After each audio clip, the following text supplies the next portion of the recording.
Oh, bakit siya qualified? Yeah. No? Hindi po yung parang qualified employee. Qualified kasi nga nag-graduate siya. Ayan. Qualified na Naka-earn siya. siya ng merits niya.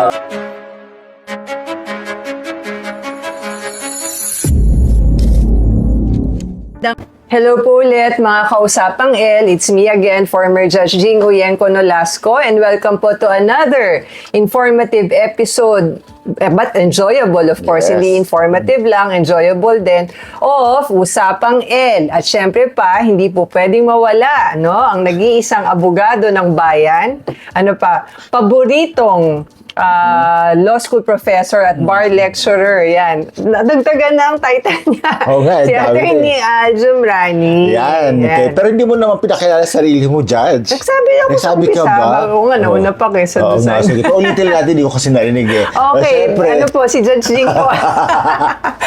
Si at ikaw naman. At ako naman po si Atty. Jumrani. Oo. Ayan. So, maraming salamat sa pagsama ulit sa amin today Yes. para sa bago na namang episode ng Usapang L. Yes. Anong petsa na? Kakatapos lang ng Christmas. I'm sure meron pa iba dyan meron pang hangover. Hindi lang sa Christmas break, kundi pati sa New Year's break. I mean, yung bispera sa bagong taon. Tsaka ilang weeks from now, meron naman ulit Valentine's. na celebration at ito yung Valentine's Day. Actually, ngayon nga, kasi January, yan yung Yes. Inventory sale naman. So, kahit Correct. gumasos ka na ng Christmas, tapos gagastos ka ulit sa February, True. ngayon bagsak presyo. Bagsak presyo talaga, Kasi nga may correct. inventory Yes. sale or inventory sale, however you want to pronounce it. Ang mahalaga ay may sale. Yes, may sale.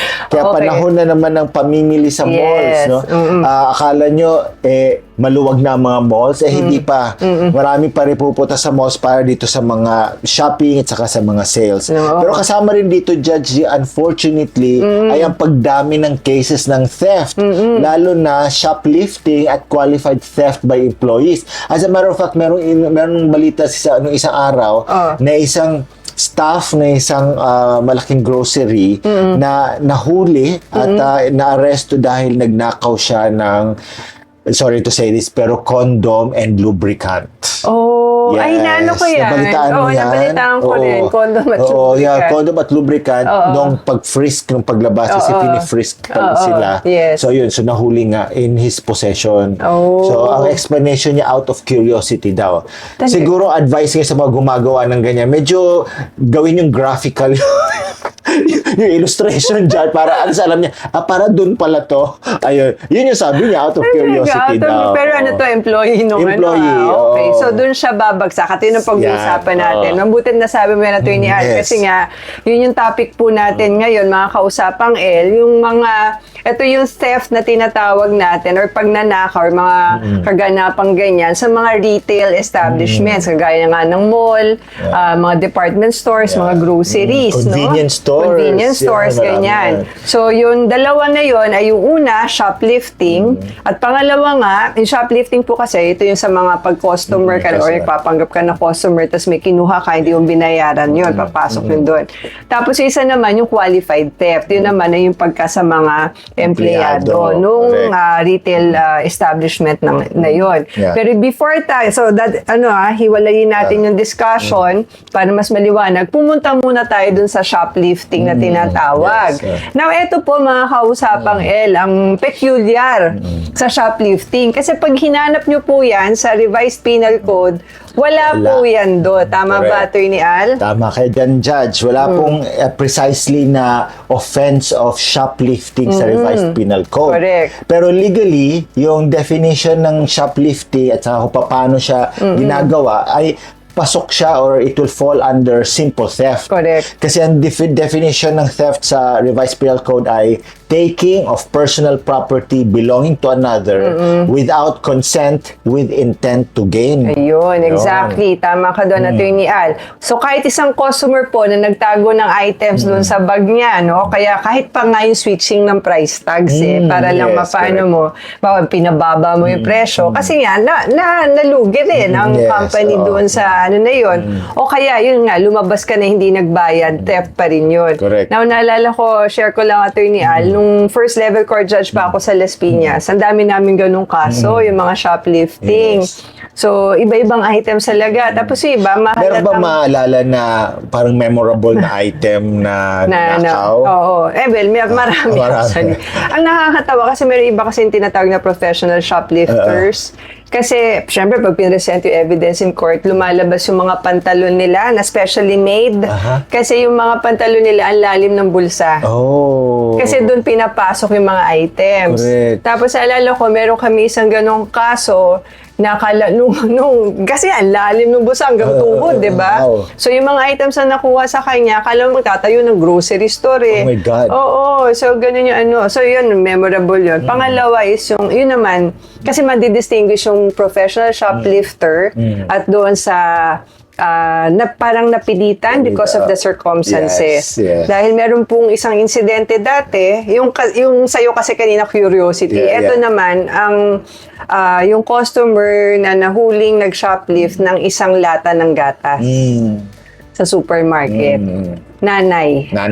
Okay. So, Na walang pambayad ng gatas. Kaya because of the necessity. Because of the necessity, nandoon na pumasok yung sa shop. Kaya napilitan siya mag-shoplift. Yun naman ang nakakaawa. Nakakaawa. Kasi remember, sa batas, ang penalty po kasi ng theft ay naayon dun sa value na item stolen. Ayan, whether maliit na bagay yan at mura na bagay, I mean, compared kayo na halimbawa yung sa sabi natin customer, pares na customer ang kumuha, yung isang customer ang kinuha niya ay yung let's say condom doon sa estante malapit sa personal items, ganyan. Tapos versus yung isa gatas, tapos binili niya, kinuha niya is malaking lata, most probably that will cost more, no? Over the condoms. Magkaiba ang penalty, pero parehas pa rin na crime of theft yun. Oo, simple Wala naman, theft. simple theft. Now, binanggit mo nga, Judge, yung justification. No, hindi nga justification, yung reason niya. Yung reason, okay, yes. so pero sa batas, parehas pa rin theft yun. Yes, whether you do it because yung gaya na sinabi mo sa condom na curiosity or itong nanay na to na dahil nga sa necessity o kaya yung mga professional shoplifters na because yun ang trabaho nila, no, lahat po yung mga ginawa nilang yun, simple theft po yun. Yung value ng property ang titignan. Okay.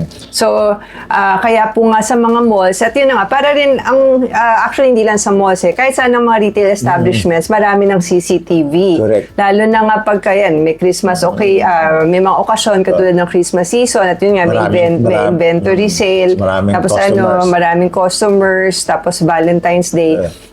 Itong mga CCTV cameras in place supposedly, di ba? At saka they also put yung mga tawag niya mga ghost shoppers doon, tawag doon. Yung mga security. Mystery shoppers. Mystery shoppers. At saka yung mga security officers na naka-plain. Yes, naka-civilian. Naka-civilian. Na nakakatawa. Akala nila hindi sila halata. Halata. Alam mo yun, meron dito earpiece. Ano ka ba? PSG ka ba para magka-earpiece? Sa loob ka na. Oo. So dumadami yun yung mga security officers sa ganun. Pagka yun na nga, dagsa, may mga, for example, sale, mga ganun. Ang nakakatawa, nung nasa SM Makati ako last week, yun nga, tapos nagtanong ako ng direksyon. Naligaw ka pa talaga sa SM Makati? Hindi, ng MRT kasi mag-MRT ako Diyos ko, Lord, MRT katabi lang ng SM Makati. Yun nga. Hindi ko alam kasi yung daan. Kasi ang alam kong daan yun sa ground floor. Meron palang daan yun sa taas. Okay. Yes.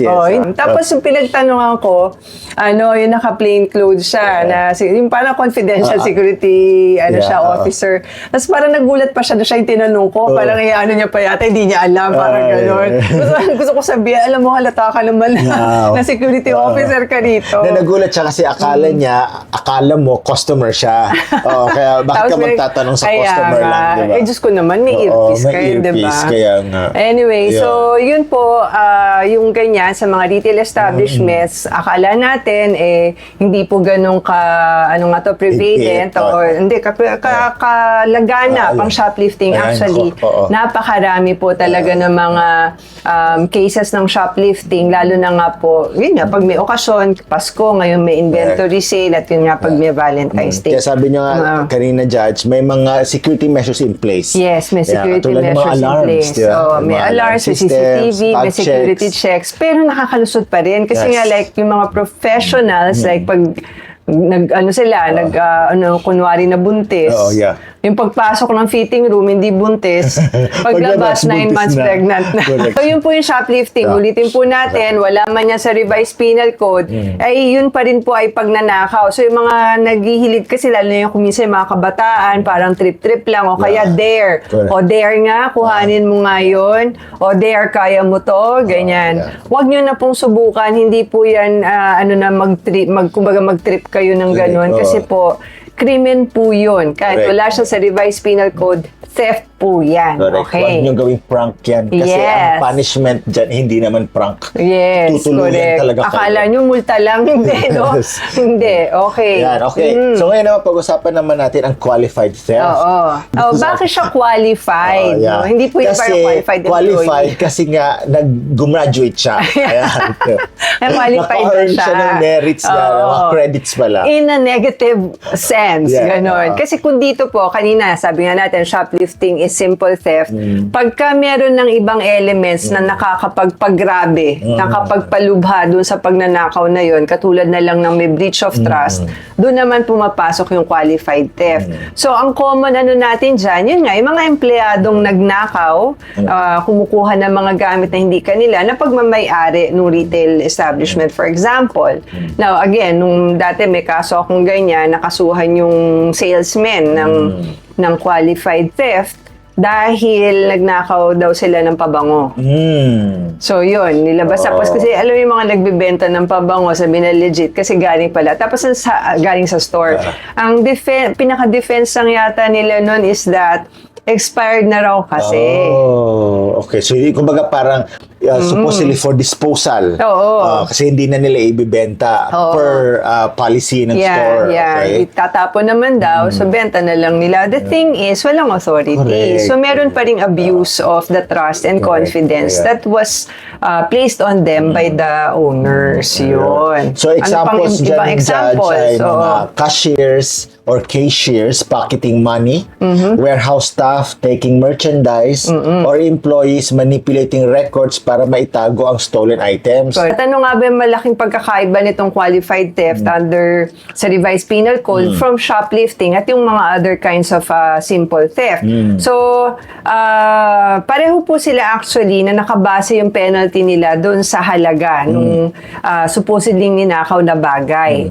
Ang kaibahan, kung qualified kasi yan, mas tataas po yung penalty by a degree. 1 degree higher po siya. Kaya mas mabigat na siya. Okay, again, Mas malala. because of the violation or breach of trust. Yes, so breach of trust. Pinagkatiwalaan ka.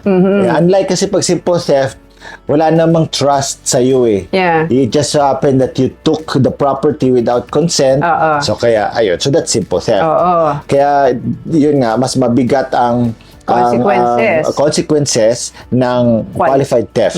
Bukod pa sa criminal liability, the employees can also face administrative penalties like dismissal and of course lose opportunities in the future, employment opportunities in the future kasi may negative record na. Kapag mga kausapang yan, na simple explanation, yun po yung kaibahan ng shoplifting na simple theft at yung qualified theft. Yung sa mga customers na nagnakaw po, doon po sa mga retail establishments katulad ng mall, doon po yung sa shoplifting. Yes. Pero pagkang gumawa na po ng pagnanakaw, ay yung mga empleyado mismo ng retail establishments na yun, ay yun na po ay qualified theft. Yun po ang, kasi nga meron na pong breach of trust and confidence dun po sa mga employees, kaya siya qualified theft. Yun po yung pinaka-key distinction nila. Alright. Now, punta naman tayo, Attorney Al. Ito kasi interesting, no? So, both, we're talking about shoplifting, simple theft, as qualified theft. Pero ang tanong, kailan nga ba siya talaga nako-consider na tapos na, kumbaga Correct. consummated na yung Correct. theft, di ba? Ano ba ang Tagalog ng consummated? Mali ba sa tapos na? Nagawa na. Nagawa. Oo. Kasi pwede kasing ginagawa pa lang Oo. or gagawin pa lang. Oo, Ayan. nagawa na. Successful Yeah, ang pagnanakaw. successful. Okay. Parang Yeah. ganun. Kailangan ba talaga, Attorney Al, na mailabas na ng magnanakaw ang item sa store para masabing consummated na siya? Okay, good question yan, Judge. No? Ayon sa Supreme Court, hindi kailangan na makalabas pa ng mall o store. Ayan. So, kaya sa isang landmark decision na pinamagatang Aristotle Valenzuela versus People, noong na dinesisyonan noong June 21, 2007, theft is consummated the moment the offender gains possession of the property, kahit sandali lang, no matter how brief, with intent to gain and without the owner's consent. Tama. At ito pong Valenzuela decision, actually hanggang ngayon, na-reiterate po ng Supreme Court sa mga ilang recent cases din. So, halimbawa po, kung nahuli po ang customer habang tinatago ang item sa bag, nasa possession niya na kasi, kahit hindi pa po siya nakakalabas ng store, bawa, palabas pa lang, doon siya na-intercept, no? Consummated theft na po yun. Kasi nasa kanya na ano niya na. So the court explained that the essence of theft is the unlawful taking. Once na-remove na sa control ng owner at nasa possession ng offender, kahit hindi pa fully enjoyed, consummated na. Oo. Although yun nga, naging argument na iba, di ba? Na parang hindi pa nga raw na full, wala pa raw sa full enjoyment or nung kumuha, kasi hindi pa siya nakakalabas ng premises nung nung owner, nung may-ari, nung mall, no? Eh, hindi po. Although yung iba, ginagawang technique, pinapalabas. Pinapalabas. Kung baga hinahayaan nila lumabas yung yung yes, shoplifter. correct. Tsaka nila huhulihin. So, para mawala dun sa gray area na nasa loob pa kasi ng store. Yes, so, okay. So, yun sabihin, nakalabas na, tapos since yun nga, napansin na may kakaiba sa niya, di tinignan, ayun. At yun nga. Actually, napapanood ko yan sa mga video sa TikTok at saka sa Facebook pa minsan. Yung sa Amerika to, yan ang ginagawa ng Costco, ng Walmart, diba? na pinapalabas nila muna.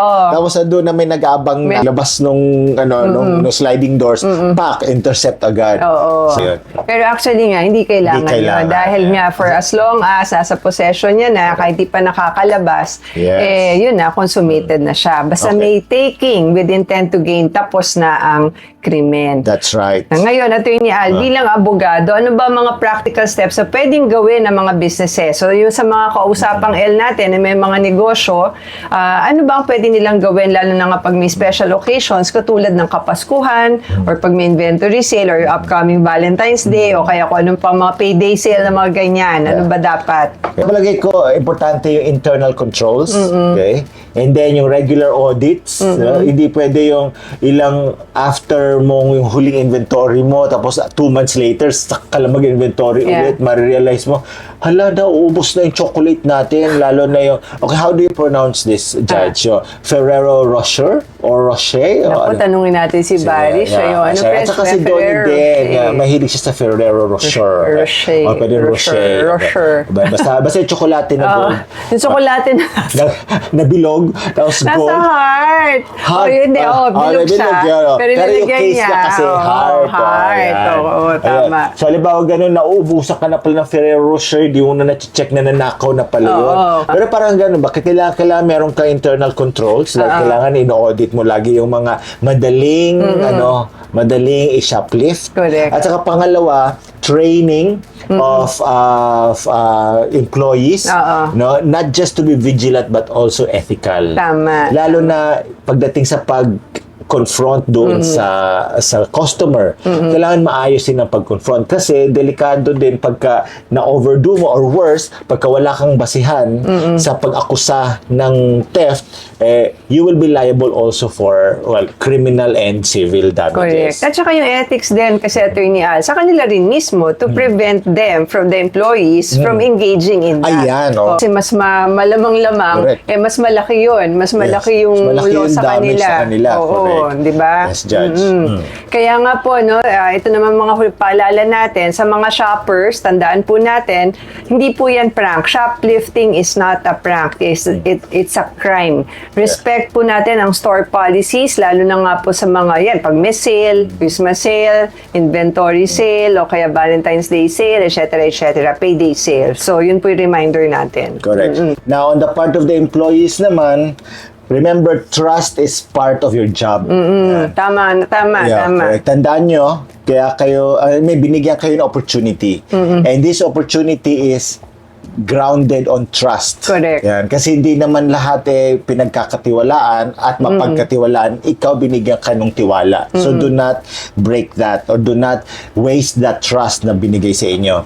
Breaking the trust has long-term consequences and legally, mas mabigat ang penalty kapag qualified theft. Tama. So, ulit po mga kausapang L, paalala po namin, shoplifting may not be named in the RPC or the Revised Penal Code, but it's still theft. And qualified theft naman po by employees carries a heavier penalty, 1 degree higher than simple theft, dahil nga po, sinira nyo po yung tiwala at kumpiyansa na binigay sa inyo ng inyong employer, Correct. yung may-ari po nung mall or nung retail establishment na yon. That's right. At tandaan din natin na theft is consummated the moment the property is unlawfully taken kahit na hindi pa nailalabas ng store. Tama. Wala po frustrated theft sa batas. Tama. It's either attempted or consummated. Matandaan nyo po yung aming distinction ng batas. And more than that, dahil alam nyo na yung batas, huwag nyo nang tangkain. No? Yeah, Na tama. gawin.